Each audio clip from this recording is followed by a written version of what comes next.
On my wedding day, my father tells me my groom isn't coming. Alex is detained. The capo has been sent to escort you. A soldier, not my fiancé. It's a calculated insult. I am nothing more than cargo to be delivered. I walk down the aisle of the packed cathedral alone. There is no groom waiting for me at the altar. The guests whisper from the pews. They call me damaged goods before the ring is even on my finger. My friend Faye grabs my arm, her eyes wide with panic. He's gone, Izzy. He's on a train to California with his mistress. He didn't just stand me up. He ran away. He broke the sacred pact that keeps peace in Chicago. I look to the front pew, where his family sits in their designer suits. The matriarch, Sophia Moreno, watches me with cold fury. She knew. They all knew. They were going to let me stand here and be humiliated in front of everyone. But I refuse to be their laughingstock. I rip the wedding veil from my head and throw it to the floor. The entire cathedral falls deathly silent. I turn my back on the altar and lock eyes with Sophia. Where is he? Isabella, this is not the place. We will discuss this in private. Alex has run off with a whore. Gasps echo off the holy walls. He will do his duty. The pact requires a union. I don't want him. I will not marry a coward. Sophia warns me that I cannot walk away from this. I'm not walking away. I feel a strange, terrifying power. I have nothing left to lose. The contract states a Carlson daughter must marry a Moreno son. It does not specify which Moreno. I let my words hang in the air like a guillotine blade. And since you failed to provide a groom, I will choose him myself. The cathedral is silent. I have just thrown down a challenge to the most dangerous family in Chicago. The matriarch, Sophia Moreno, studies me with cold, dark eyes. She doesn't see a heartbroken girl. She sees a problem that needs a solution. Very well. The Moreno family honors its debts. Her voice echoes through the holy space. If Alexander cannot fulfill his duty, another will take his place. She turns to the pews filled with her family. All unmarried men of the Moreno bloodline, stand up. 2 young men slowly rise from their seats. Immediately, one of their mothers shrieks.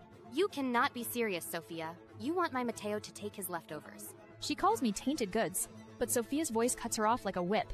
Unless you wish to invite a vendetta that will bury us all, you will sit down and shut your mouth.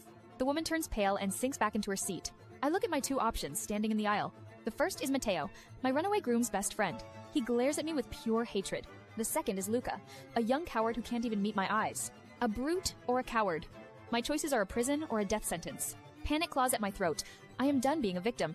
My eyes scan past them, searching for another way out. And then I see him, sitting alone in the front row, separated from everyone else by a wall of fear. Damian Moreno, the Dark Dawn, the most powerful man in the city. A crazy, suicidal plan blooms in my mind. I look back at Sophia and the 2 boys. No, I reject these 2. I raise my hand, my finger pointing past them, straight to the man in the front row. Damian Moreno turns his head, and his obsidian eyes lock onto mine. I choose him. I choose the Dawn. The silence in the cathedral is absolute, a vacuum sucking the air from the room.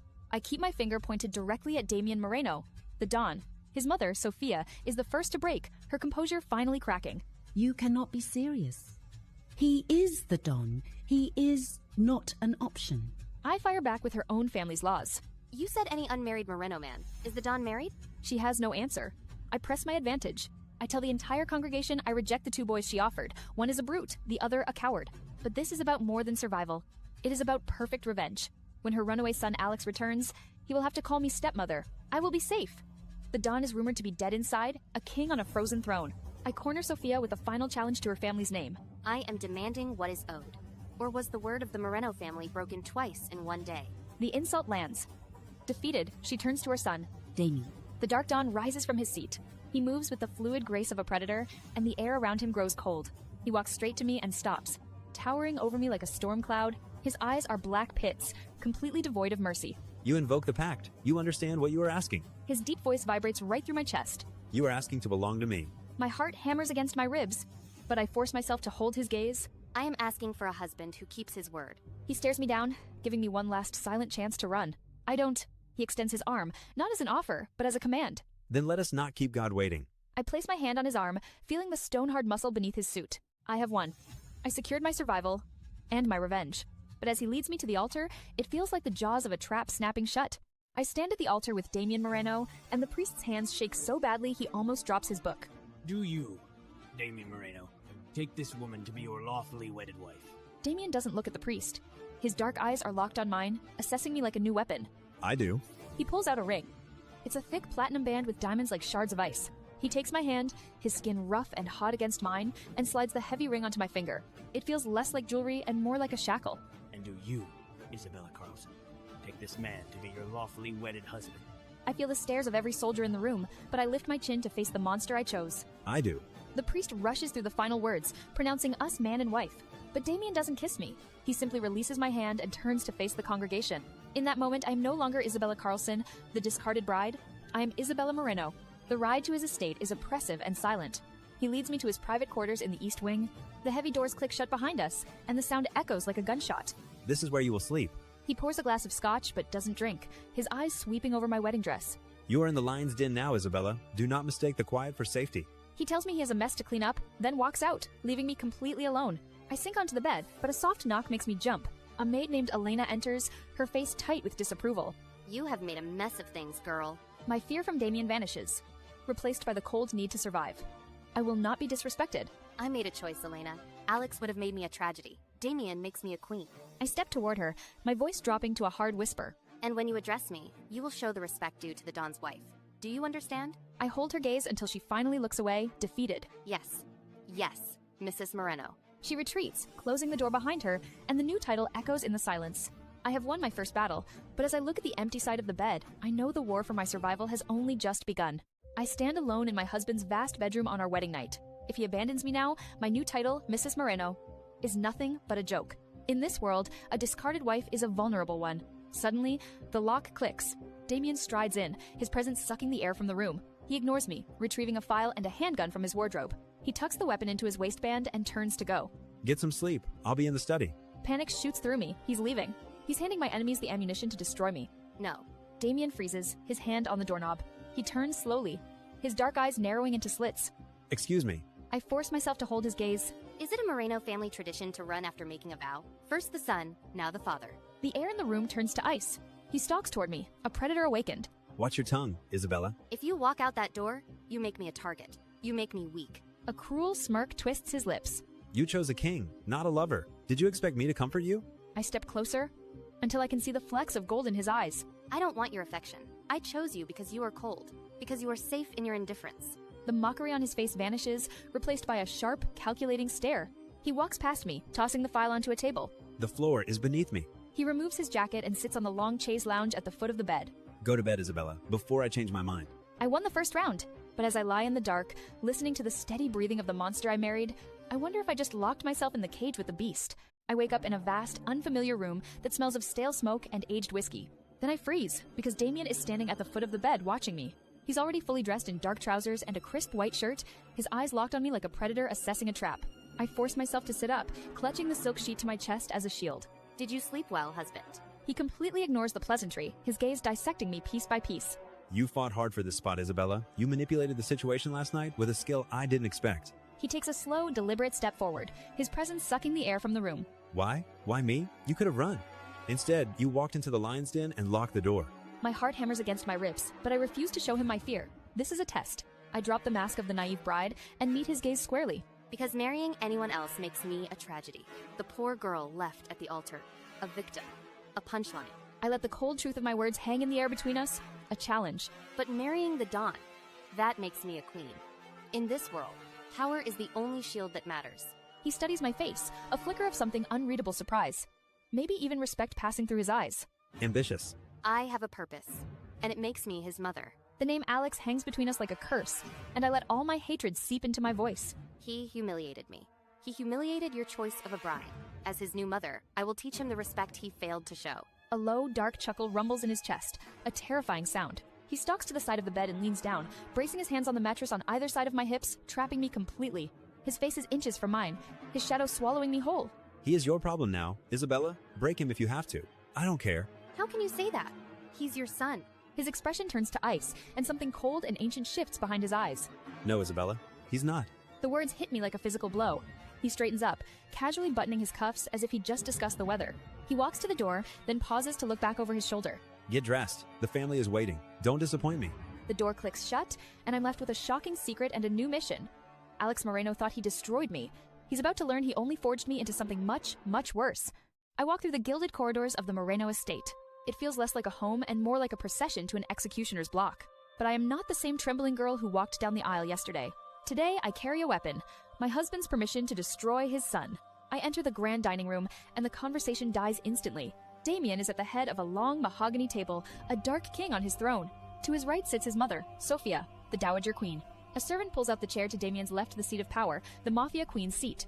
I sit, feeling the other wives, Francesca and Leah, staring at my neck.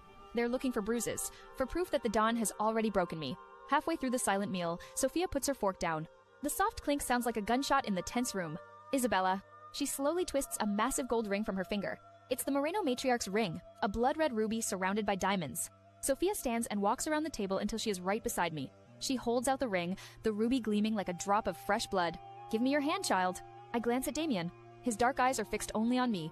You are Mrs. Moreno now. Wear it. It is an order, but it is also a validation of my new power. Sophia slides the heavy, cold band onto my ring finger.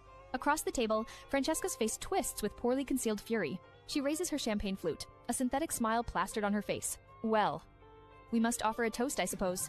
To Isabella. She pauses, letting the venom sink in before delivering the final blow. Not every girl gets a second chance at this family, let alone an upgrade. It's quite the Cinderella story, isn't it? From the son's discarded toy to the father's wife. The insult hangs in the air. She just called me a whore in front of everyone. They all wait for me to shatter, to look to my husband for protection.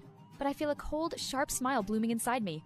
She thought she was twisting a knife in a wound, but she just handed me the hilt. The silence in the dining room is heavy enough to choke on. Francesca just called me a whore in front of the whole family. She called me the son's discarded toy, now married to the father. Every eye is on me, waiting for me to cry. Francesca smirks over her glass, thinking she has already won. But I feel the cold weight of the ruby ring on my finger. Damien, my new husband, told me to break them if I had to. So I slowly place my silverware down on the plate. I offer Francesca a smile that's as sharp as a knife. You're right, Francesca. Her smug expression falters for just a second. It was an upgrade, from a boy who dishonored this family's name to the Don who defines it. A collective gasp ripples through the room. I look at the empty chair where Alexander, the coward who left me at the altar, should be sitting. My first duty as Mrs. Moreno is to ensure such disgrace never happens again. I turn my eyes back to Francesca. All the color has drained from her face. I will personally oversee Alexander's re-education. I just claimed authority over her nephew, right in front of everyone. Beside me, I can feel Damien's approval. It's a silent, lethal energy. The rest of the meal passes in a tense silence. Afterwards, the family scatters like roaches fleeing the light. Only Damien, his mother Sophia, and I remain in the cavernous room. Sophia places a hand on her son's shoulder, her expression grave. She made enemies today, Damien. This world will eat a girl like her alive. You must protect her.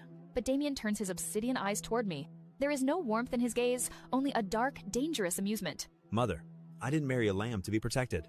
His lips curve into a faint, terrifying smile. I married a wolf. They should be afraid of her. He hadn't promised me safety. He had just promised me a hunt. My husband just called me a wolf. But as the dining room doors start to close, his mother stops him. I stay hidden in the shadows, listening. Sophia grips Damien's arm, her voice an urgent hiss.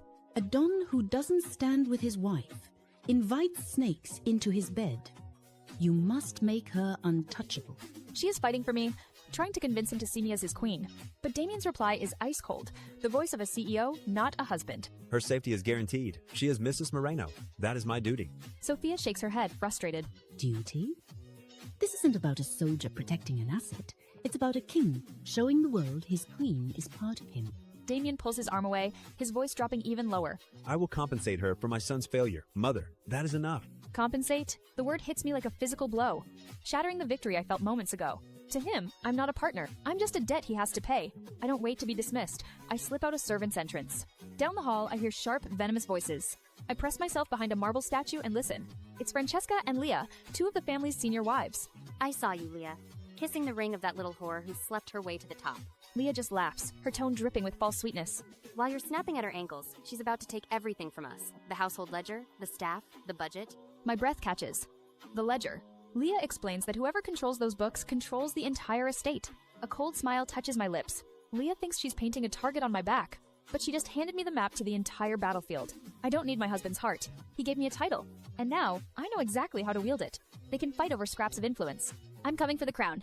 I step into the queen's quarters, but the room smells like him. Cigars, whiskey, and gun oil. A maid stands by the table, a smirk playing on her lips. She serves me coffee. It's stone cold. She tells me the silk robe I requested has been misplaced. My loyal maid, Clara, sees the insult and trembles with rage. They are laughing at you.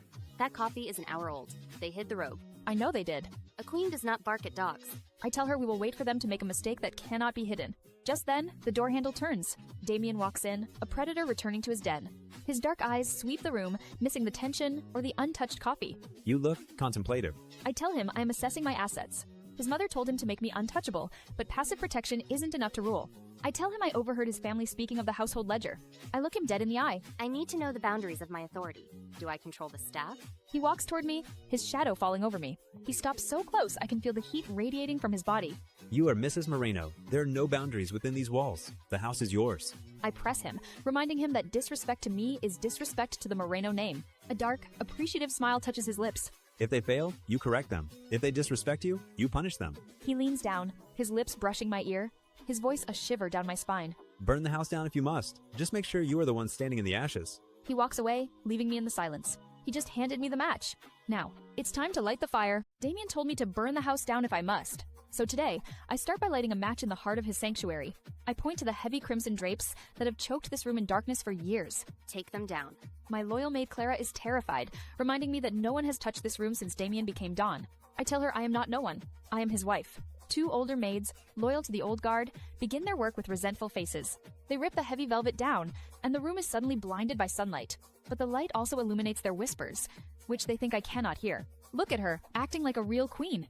She forgets she was the collateral the heir threw away. My hand freezes. Collateral. The word is precise and cruel. The Don will throw her and her silk curtains out before nightfall. They share a low laugh, confident the laws of this world will crush me. But Damien gave me a direct order: punish disrespect. If I let this slide, I will be a guest forever, not a queen. I turn slowly, my heels clicking sharply on the hardwood floor. The sound cuts through their whispers, and the room falls dead silent. I walk until I am standing directly behind the woman who insulted me. Repeat that. The smirk on her face vanishes, replaced by a flash of pure fear. She tries to lie, but I don't let her. I tell her I heard every word about my husband, my eviction, and being called collateral. Then I use the one weapon they truly fear, Damien's name. I suggest we all wait for him, so they can repeat their predictions to his face. The color drains from their faces as they imagine his wrath. I point to the pool of sunlight on the floor. Kneel. They sink to their knees, trembling in the very light I brought into this room. Damien is coming home soon to find his sanctuary altered and his servants on their knees. I'm betting everything that he wanted, a queen, not a doormat. I don't let them stand. I make them kneel in a pool of sunlight at the center of the room. The two maids who called me collateral tremble on the floor. I turn to my loyal maid, Clara. Slap them. 10 times each. Let them feel the consequence of disrespecting the Moreno name. A gasp ripples through the other servants. Clara hesitates for only a second before she steps forward. The first slap cracks through the silence, turning the maid's cheek red. Harder. My stomach churns, but I force myself to watch. If I show mercy now, this house will eat me alive. The slaps become brutal, a grotesque rhythm marking the end of the old order. Just as the 10th slap lands, the heavy double doors swing open. Damien stands in the threshold, a towering shadow. His dark eyes sweep over the scene, the new cream drapes, the weeping women, and me, sitting on his chair like a queen. The stout maid scrambles forward on her knees, reaching for him. Dawn, save us. She's mad. She's hurting us. This is it. The ultimate gamble. I stand and walk toward him, my heart hammering against my ribs. They question my authority, Damien, which means they question your choice. Silence stretches, taut and dangerous.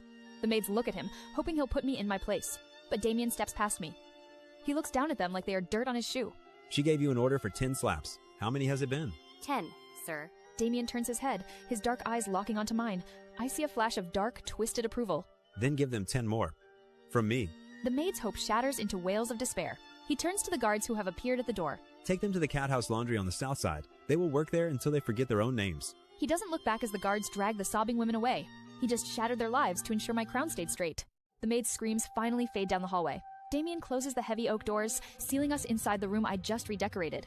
The silence is heavier than the violence that just happened. He turns to me, his expression impossible to read. This ugliness, it is not something a wife should have to deal with on her second day. My heart skips a beat.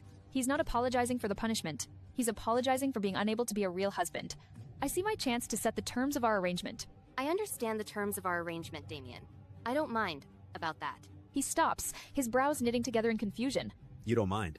I hold his gaze and force the words out. The physical side of our marriage. I know the rumors. I know about your limitations. The air goes completely still. I just told the most dangerous man in New York that I believe he's impotent. I brace myself for his rage, but instead, the corner of his mouth twitches into a sharp, dangerous smirk. The rumors. They are not entirely without basis. He takes a step toward me, then another, until he's looming over me. The fact that you don't mind is noted. Your understanding is appreciated. Isabella. He's mocking me. He reaches out, and his calloused knuckles graze my jaw. The gentle touch feels like a brand. You focus on running my house, little queen. Leave the ugliness to me. He walks past me toward the bathroom. And Isabella, ensure the blood is clean from the rug before dinner. I don't like stains. The door clicks shut. I survived his test and secured my position. Damien just handed me the crown to this kingdom.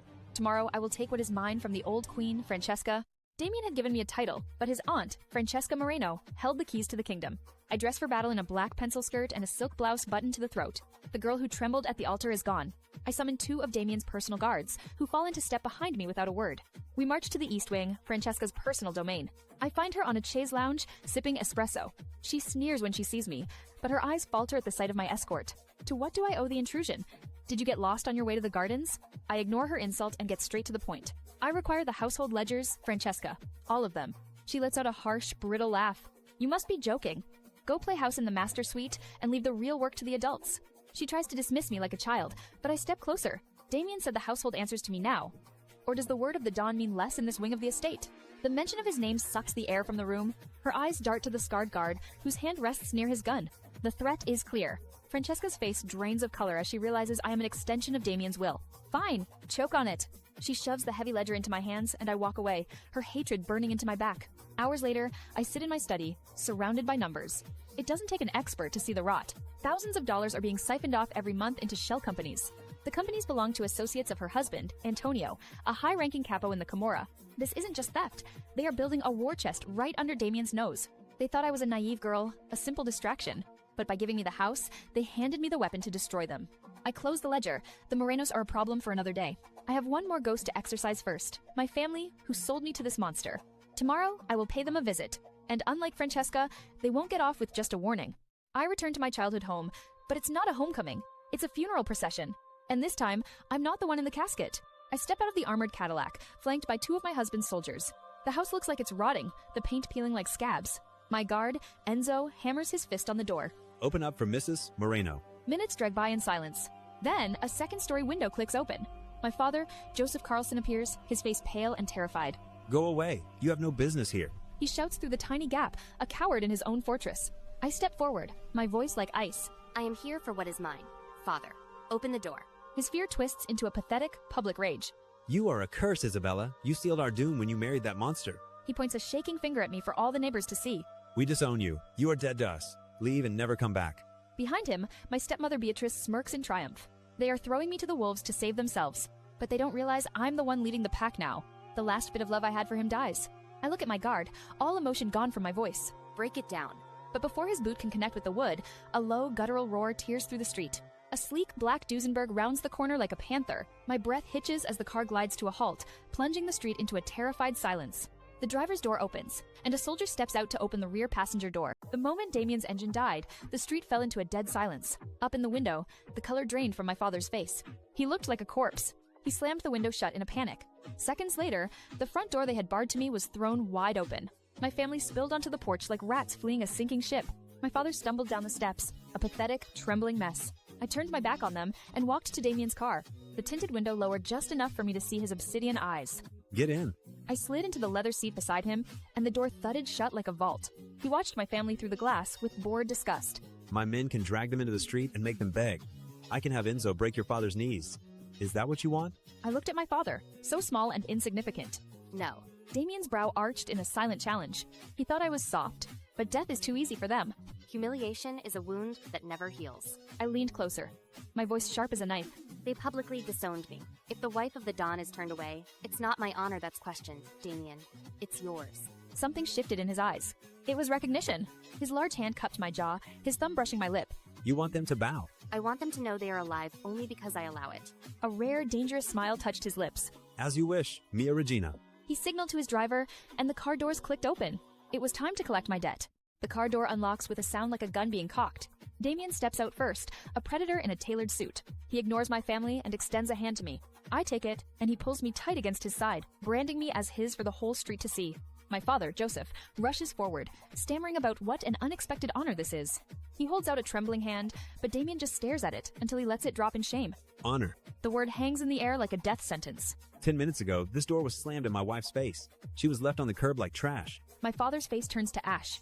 He insists it was all a terrible misunderstanding. You thought she was alone. In a flash of cowardice, my father points a shaking finger at his own wife. It was Beatrice. She was afraid of the scandal.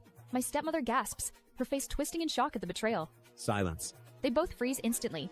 Damien gestures to the street, where all our neighbors are watching the show from their windows. Let them see that you publicly disowned a Moreno. Let them witness that you have insulted the wife of the Capo dei Capi. He pulls me even closer, forcing my parents to stumble backward onto their own porch. My stepmother starts to apologize to me, but Damien cuts her off. You are not speaking to Isabella Carlson. That girl no longer exists. You are speaking to Mrs. Moreno. He looks down at them like they are insects beneath his shoe. And the only reason you are still breathing is because she has stayed my hand. My father finally breaks, begging us to come inside, but Damien turns to me.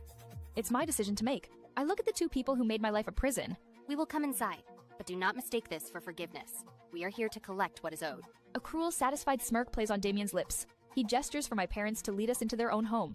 After you, Mr. and Mrs. Carlson, lead the way. We step inside my childhood home, and the smell of rot hits me.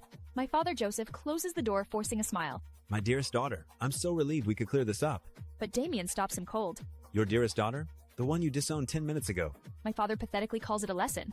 If this is how you treat your dearest, I shudder to think what you do to the ones you merely tolerate. My siblings appear on the stairs. Amelia stares with hunger, but my brother Thomas looks ashamed. He gives me a small, silent nod of apology. Damien ignores them and commands us to sit in the dusty parlor. My grandmother, Eleanor, is already there, her eyes full of contempt. You have taken a difficult burden off our hands, Don Moreno. Isabella was always ungrateful. Her next words are, a blade meant to cut me deep. You have our permission to discipline her as you see fit. The old fear flares inside me, the memory of her cruelty. But Damien shifts, and the sound of his leather holster creaks through the silence. Trouble? He looks from me back to the old woman, his eyes cold as ice. On the contrary, she has the spirit of her mother, a woman of true Sicilian blood who understood honor. He knows. He knows about the mother they tried to erase from history. A quality sadly lacking in this house. My hands begin to tremble, but Damien's large hand covers mine, grounding me. He stands, pulling me up with him, a united front. A burden. He looks down at my family as if they are insects. Madam Carlson, you traded away a diamond for pocket change. He turns his possessive gaze on me, his voice ringing with absolute power. My wife is the greatest asset the Moreno family has acquired in a generation. He turns back to my father, his voice a final, chilling threat. We are leaving. The air in here is stale. We step out of my family's house, but the confrontation isn't over. A desperate voice calls out just as we reach the armored Duesenberg at the curb. Don Moreno. My father scrambles around the front of the car, blocking our path. He's sweating in the cold, his eyes darting between Damien and his soldiers. Please, take care of her. But then his voice hardens with that familiar, self-righteous tone. After all, this was her choice. She must bear the weight of it. He's not a father losing a daughter. He's a merchant washing his hands of a risky transaction. Damien doesn't even blink. He simply opens the heavy car door for me. Get in, Isabella. I slide onto the plush leather seat, and the door thuds shut, sealing me in a fortress of silence. As the brownstone disappears behind us, Damien assesses me with his dark eyes. You are quiet. Are you mourning the loss of their affection? A short, dry laugh escapes my lips. You cannot lose what you never possessed. I tell him exactly how my stepmother Beatrice is already rewriting history to her friends. She'll play the martyr. She'll tell her social circle that I was an ungrateful wretch who abandoned them. They were humiliated, and they need a way to comfort themselves.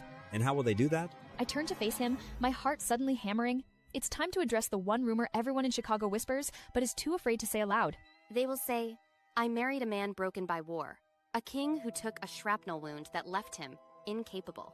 I explain they will laugh, pitying me for a sexless marriage with no heirs to secure my position. Their pity will be their victory. I brace for his anger, for him to rage against the insult to his manhood.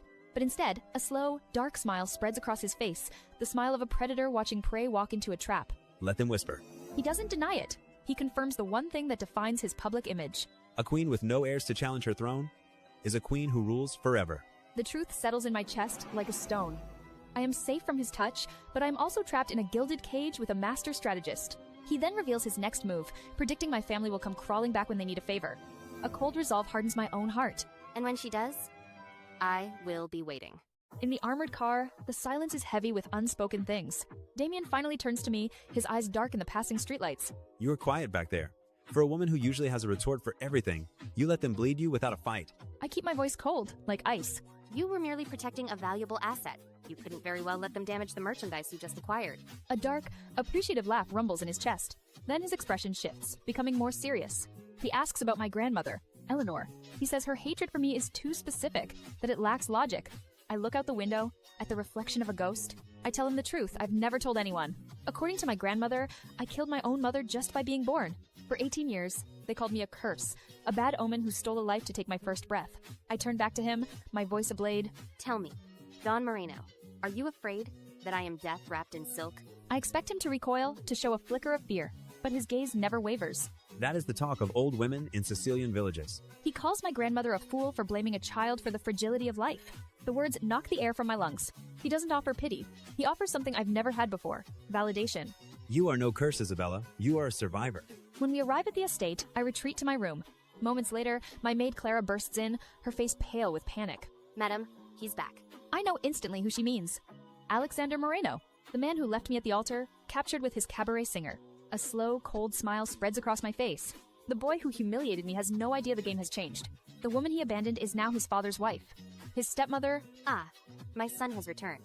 I turn to my maid, my voice pure steel. Prepare my bath for later, but first, I have a family reunion to attend. My heels click on the marble floor as I walk to the Don's study. 2 of his soldiers stand guard outside the heavy mahogany doors. When they see me, they don't sneer or look through me. They straighten up, their expressions respectful, almost fearful. One of them opens the door for me, acknowledging my new status. Mrs. Moreno. I step inside the dark study, the air thick with the smell of fear. In the center of the room, 2 figures are kneeling on the rug. It's Alexander, the man who left me at the altar, and Casey, the cabaret singer he threw his life away for. They are bound back to back, his expensive suit torn and his face bruised. A soldier rips the gag from Alex's mouth. Isabella, I should have known you'd be lurking around. He still clings to the arrogance of an heir, even on his knees. Did you come to beg? Or did my father drag you here to watch? I just look at him, my silence making him impatient. Listen to me. This is never happening. I'll have my father grant you an annulment. Now, get out of my sight. You're pathetic. A cold, sharp laugh bubbles in my throat. He has no idea the world no longer revolves around him. An annulment? That would be difficult, Alexander, considering I haven't married you. Confusion flickers across his bruised face. The pact required a union between a Carlson and a Moreno. It did not specify which Moreno. I lean down, bringing my face level with his, so he can see the truth in my eyes. Alexander, is that any way to speak to your mother? The color drains from his face as the horrific realization hits him like a physical blow. You married him? You married Damien. Don Moreno to you. His composure shatters completely. You fucking bitch. You couldn't have me, so you went for my father. But his rage doesn't sting. It feels like victory. I didn't go for your father, Alex. I went for the crown. And you just handed it to me. My ex-fiancé Alex spits on the floor, straining against his ropes. He thinks his insults can still hurt me. You think marrying my father makes you anything other than a whore? You are nothing, Isabella. I don't even flinch. Instead, I turn my back on him, a deliberate dismissal. I address the soldier standing guard by the door. Enzo, in the Moreno family, what is the punishment for disrespecting the Don's wife? The soldier's reply is flat and immediate. Loss of a finger for a first offense, madam. The air in the room turns to ice. I turn back to Alex, a cold smile on my lips. For the first time, I see a flicker of real fear in his eyes. You see, son? As your new mother, it is my duty to teach you the family rules. He argues that he's the heir, that he's untouchable. He forgets a very important fact. You forget? Alexander, you are adopted. He starts roaring that his father needs him, that he'll never let me hurt him. But a deep voice cuts through the room from the shadows behind the desk. Does he? My new husband, Damien, steps into the light. He was here the entire time, watching. I immediately walk to his side, playing the part of his aggrieved wife. Damien, your son. He refuses to show his mother the proper respect. Damien's gaze is heavy and crushing as he looks at Alex. This woman is my wife, and you are a disgrace to the Moreno name. He then turns to me, his verdict final. He is your problem now, Isabella. As his mother, teach him his place. The Don has just handed me the whip. I look down at the boy whose life is now in my hands. Don't worry, darling. I'm going to be a very hands-on parent. Alex ignores me, his wild eyes fixed on his father. How can you stand there and let her speak to me like that? She was mine, father. I threw her away. He calls me his discarded trash, a pathetic fool who picked up what he didn't want. But my new husband, Damien, is completely unmoved, because she understands honor, Alexander. And you quite clearly do not. I step into Alex's line of sight, cutting him off. I tell him he should be on his knees, begging for our forgiveness. You should be begging forgiveness from us. Damien's mouth twitches. It's the only approval I need. He rises to his full height, his shadow swallowing the room. Disrespect toward my wife is disrespect toward me. In this family, we bleed for such errors. Damien sentences him on the spot. Enzo, 20 lashes. Then throw him in the old wine cellar. Alex will rot in the dark with rats for a month. He screams that he's Damien's son, but my husband's voice is ice. You are a disappointment? As the guard drags him away, Alex's eyes burn with a deep, festering hatred. With him gone, I turn my attention to the girl huddled on the floor. Damien leans against his desk and gives her fate to me. She is yours to judge, Mia Regina. I crouch down as Casey sobs, begging to be Alex's mistress. A dry, humorless laugh escapes my lips. You won't be his wife. You won't even be his whore. I sentence her to work in the laundry of our Southside cat house until she pays back the damage she caused my family. Her screams are cut short as a guard gags her and drags her from the room. Finally, silence. I stand and face my husband. He walks toward me, his expression unreadable, and grazes my jaw with his thumb. Ruthless. It's not an accusation, it's a compliment. We stand together, the Don and his queen, surrounded by the ghosts of those we just destroyed. Outside the heavy doors, the screams are just beginning. The heavy oak doors are inches from clicking shut, but a final spiteful scream tears through the wood. You let this venomous bitch poison you against your own blood. The silence that follows is deafening. The air around my husband, Damien, turns to ice. Bring him back. The guards immediately drag a thrashing Alex and a sobbing Casey back onto the rug. Damien walks slowly around his desk and stops in front of his son. A venomous bitch.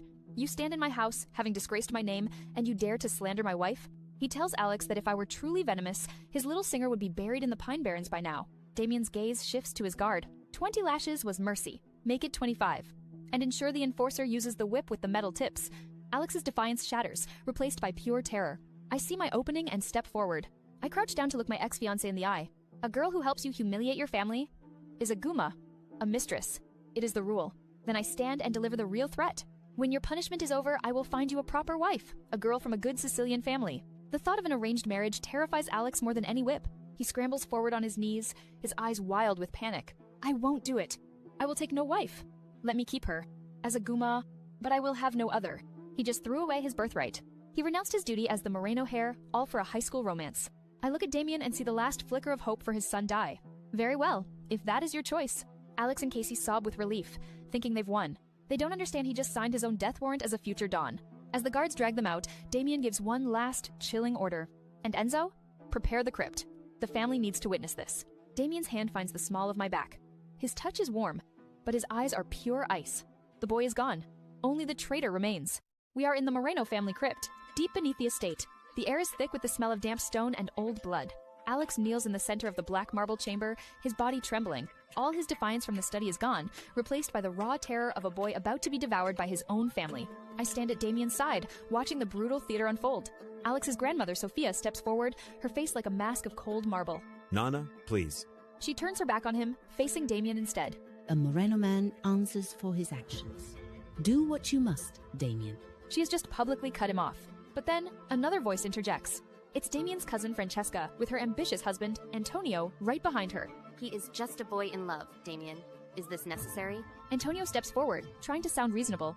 Our rivals may see this as a sign of instability. Perhaps a private reprimand would suffice. It's a clever trap. If Damien shows mercy, he looks weak. If he proceeds, Antonio can paint him as a tyrant. But Damien turns slowly to face them, and the temperature in the crypt plummets. A family that cannot discipline its own blood is the true sign of weakness. He will learn. He turns back, his shadow falling over his son like a shroud. Alexander Moreno, for breaking the pact, for bringing shame upon our name, and for disrespecting my wife, your queen, you are sentenced.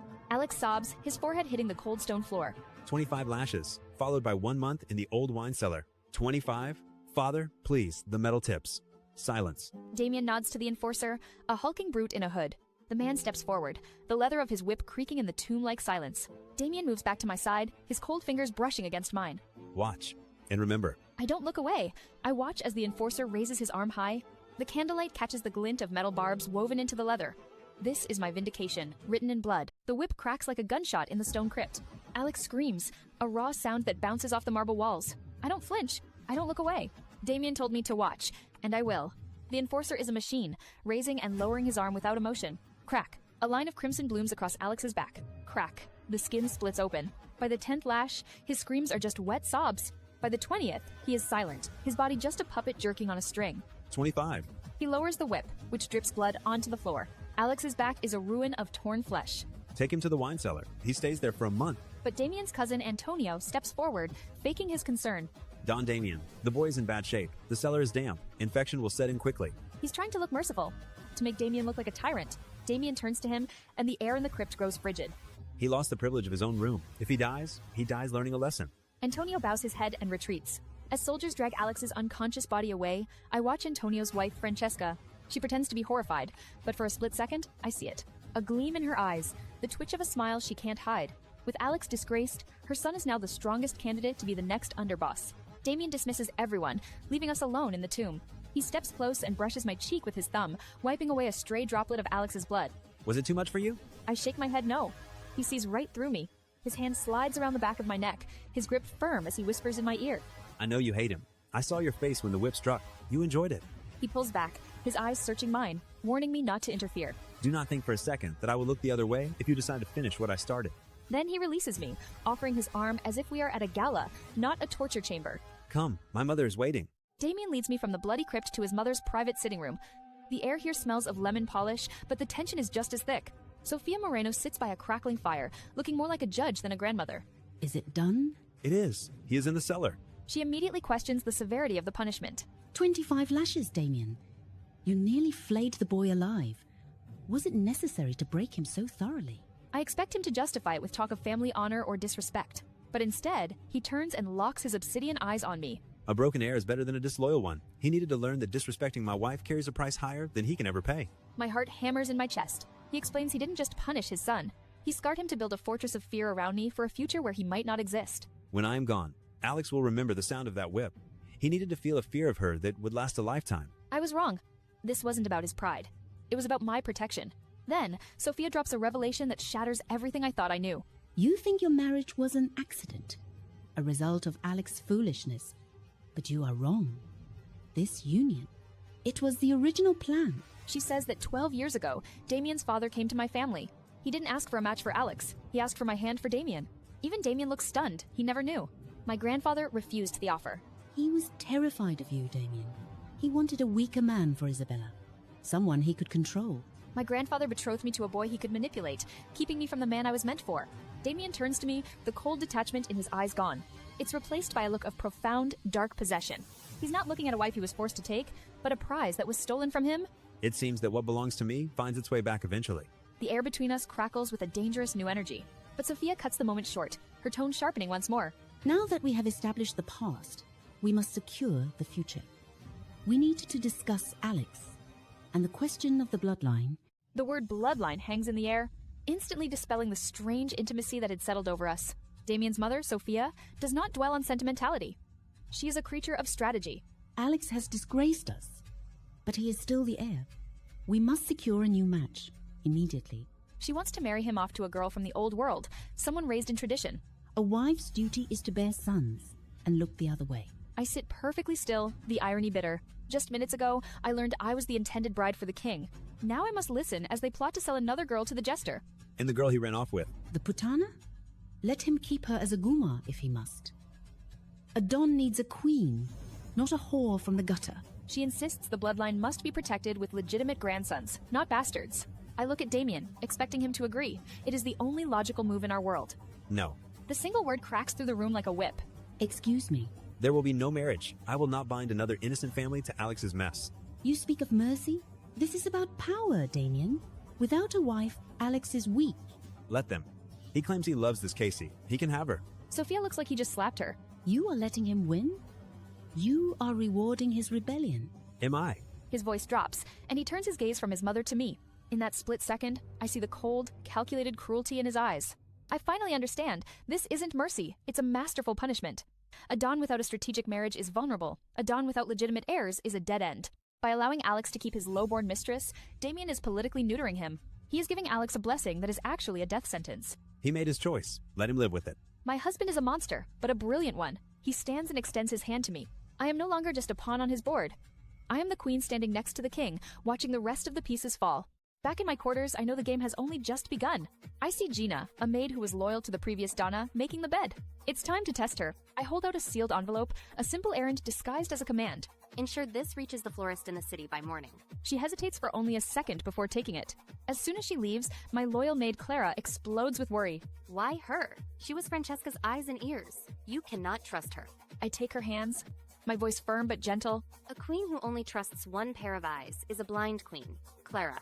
I explain that I need to know if Gina is smart enough to recognize the shift in power, but Clara's fear runs deeper. It's not just the maids I worry about.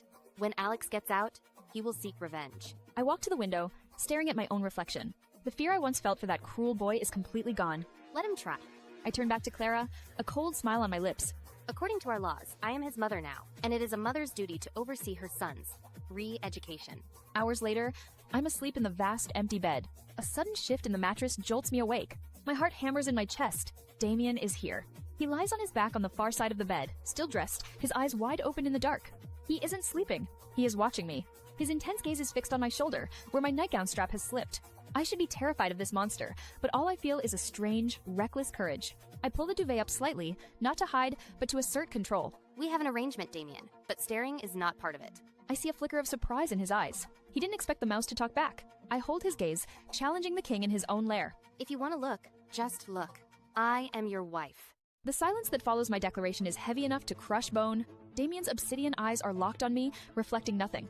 I challenge the Don in his own bed. Now, I have to survive the consequences.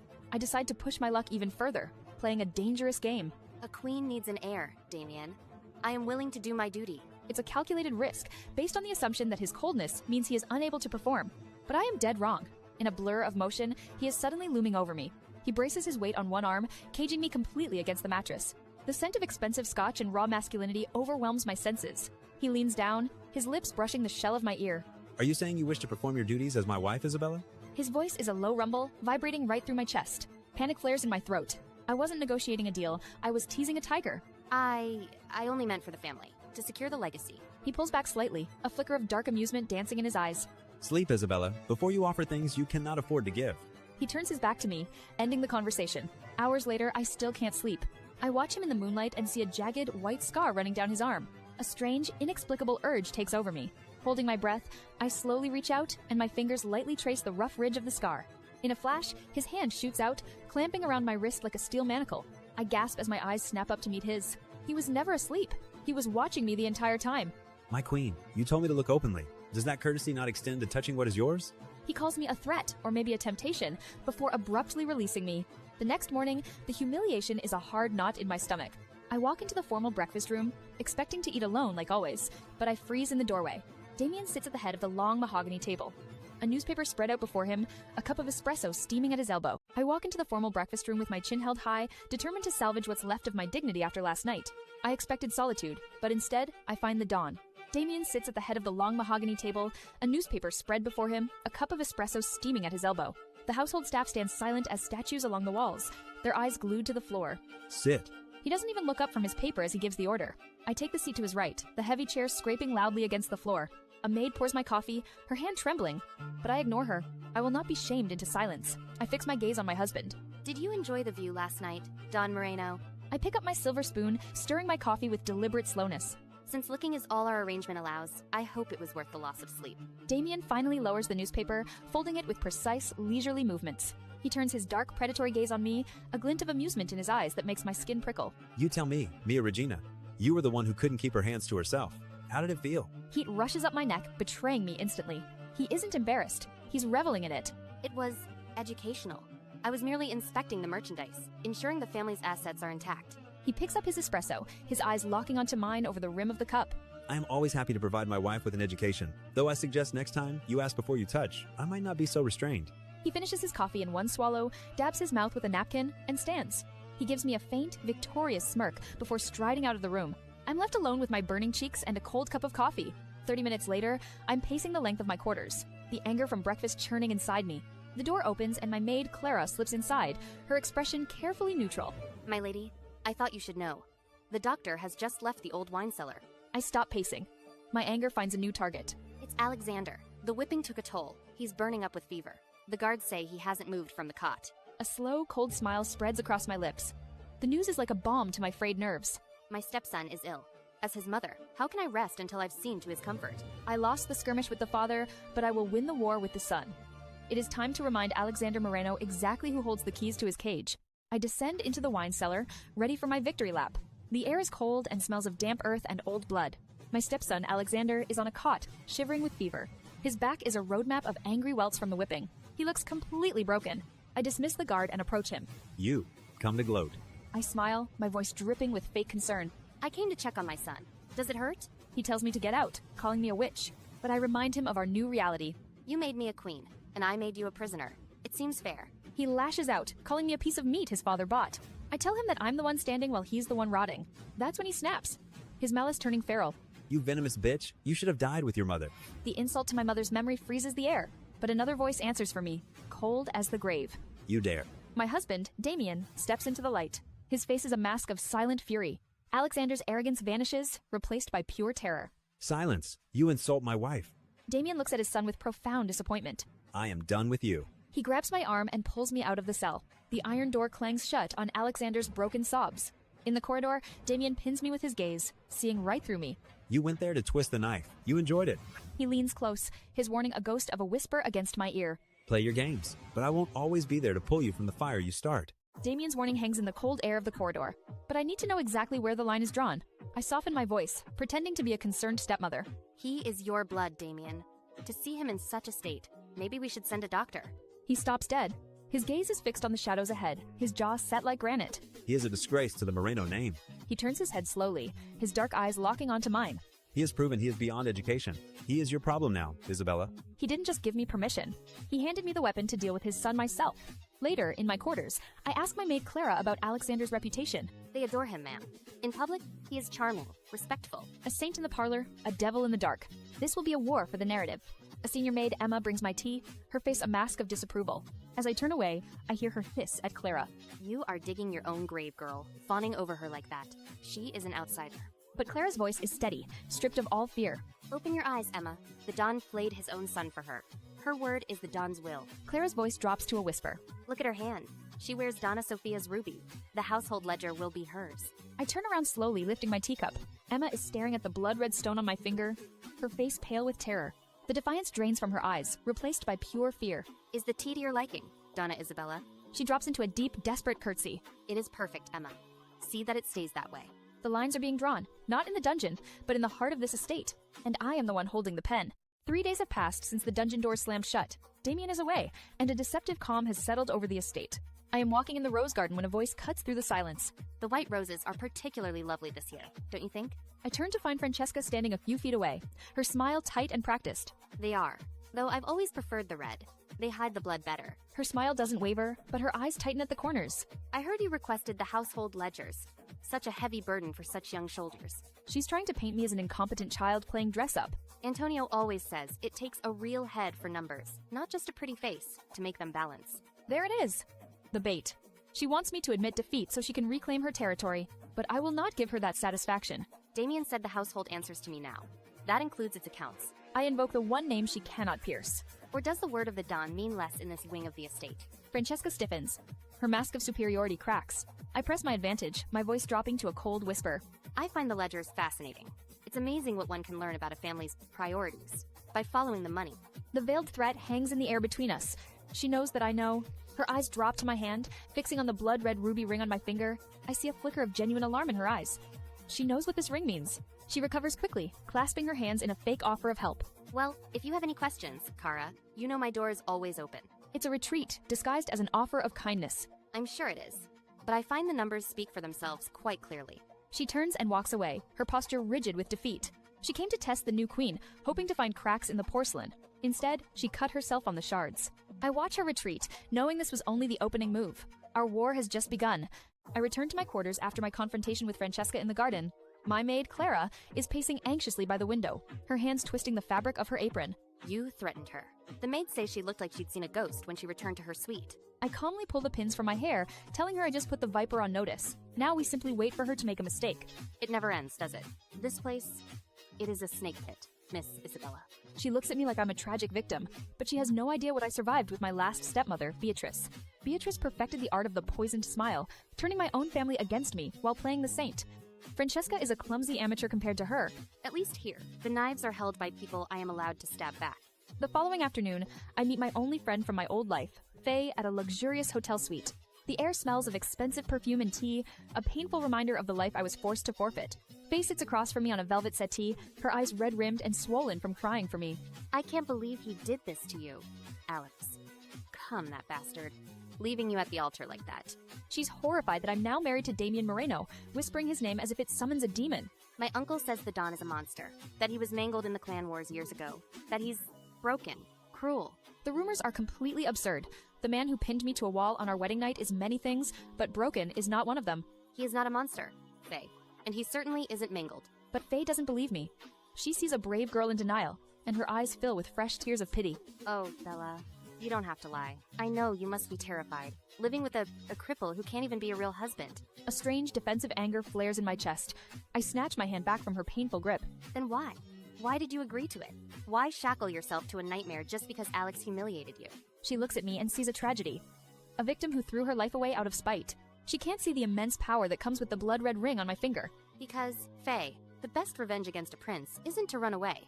I lean forward, my voice dropping to a whisper colder than the wind outside. It's to become his mother. Faye recoils as if I'd physically slapped her, the color draining from her face. You did this for revenge? You threw your life away. The pity in her eyes is completely gone, replaced by a raw, primal fear. As she weeps for the girl she thought I used to be, I realize the bridge between our worlds has finally burned down. I am utterly and completely alone on the other side. My friend Faye stared at me as if I'd lost my mind. Become his mother? Isabella, you sound like one of them. Like a Moreno. She didn't understand my plan for survival. Marrying anyone else would have made me a target for my ex-fiancé, Alex. But as the Don's wife, I am untouchable. You don't fight a prince by siding with another prince, Faye. You become the queen. Faye wasn't convinced, repeating rumors that my new husband, Damien, is a monster. She said her uncle claims he was damaged in the war that killed his first wife. That he hasn't been with a woman in years because he's incapable. I had to stop myself from laughing at the bitter irony. Your Uncle Luca sees the Don in the boardroom, not the bedroom. I told her the mansion is filled with maids who look like models. A man who isn't interested in women wouldn't surround himself with constant temptation. Then I told her the most disturbing part. I've woken up in the middle of the night to find him standing in my room. Just standing there in the darkness, watching me. I laid out my cruel theory for her. A way to make him seem less terrifying. He's a voyeur, Faye. A frustrated, lecherous old man trapped in a broken body. Faye was horrified, calling my life repulsive. She even told me my sister, Amelia, is now publicly defending my marriage. I knew it was just a calculated move to raise her own social status. Faye looked at me with sadness, saying I'd changed. Love is a luxury for girls like you. For me, it's a liability. I left the hotel room feeling confident. I had convinced Faye, and maybe even myself, that Damien was just a broken man I could outmaneuver. I had no idea that the walls of the Drake Hotel were so thin. I didn't know that my judgment would echo back to the one person who shouldn't have heard it. I simply walked out the door, completely unaware. I had just handed the devil the very whip he would use to punish me. In the hotel suite, a recorder whirs quietly, having captured every word from next door. Through the wall, I hear my wife's door shut. My consigliere, Luca, repeats her insults with a smirk. A lecher and a frustrated, broken old man. He thinks my wife calling me incapable is hilarious. I get in his face until his smile disappears. Keep laughing, and I will call your mother in Palermo. He chokes on his drink, finally getting the message. Isabella thinks she's playing chess with a broken king, but we're here to bug a meeting in the suite to our right. The wire is dead silent. They should have been here. I look out the window and see our target leaving, proving he was never in the room we bugged. My eyes go to the wall we share with Isabella's suite. Luca, which room did you wire? The color drains from his face as he checks the schematic. I set the tap on the left suite. Room 402. The target was in 406. You wired the wrong goddamn room. He admits he was distracted by his niece, Faye. So instead of catching a mole, we listen to my wife tear me apart. I grab my coat and we leave, turning into the main corridor. Just then, the door to room 402 opens, and Isabella steps out with her friend Faye. Faye sees me first, and her laughter turns into a terrified gasp. Oh God, Isabella, it's him. Isabella freezes and turns to see what she's looking at. Her eyes lock on me, then on the door to the suite we just left. The suite right next to hers. I watch the realization hit her face. She knows I heard every single word. She called me a broken king. I just hold her gaze, letting her understand the king isn't broken, just very, very patient. My friend Faye's gasp sucks all the oxygen out of the hallway. I stand frozen, trapped by the gaze of my husband, Damien. His face is a terrifyingly blank mask, but his dark eyes promise a reckoning. My own insults echo in my mind. A lesher, a broken king. Faye whimpers, shrinking behind me in terror. Before Damien can move, his consigliere, Luca, steps forward. He grabs Faye's arm, his grip bruising and efficient. Faye, we have a family matter to discuss. Now. He doesn't wait for an answer, dragging her forcefully toward the elevators. The doors chime shut, and they are gone. I am alone with him. Shall we? It is not a question. It is a command. I follow him to the lobby in a blur of terror. His black armored car waits outside like a beast. The heavy door clicks shut, sealing me inside the leather interior. The driver raises the partition glass, leaving us in absolute privacy. I brace myself for the shouting, for the violence, but he is silent, and the silence is so much worse. So, a lecher? My head snaps up. He is repeating my own words back to me. He leans in, invading my space until I am pressed against the door. A man who can only look, because he is incapable of anything else. Humiliation burns through me like a fire. He heard every single word. I foolishly try to deflect, accusing him of eavesdropping.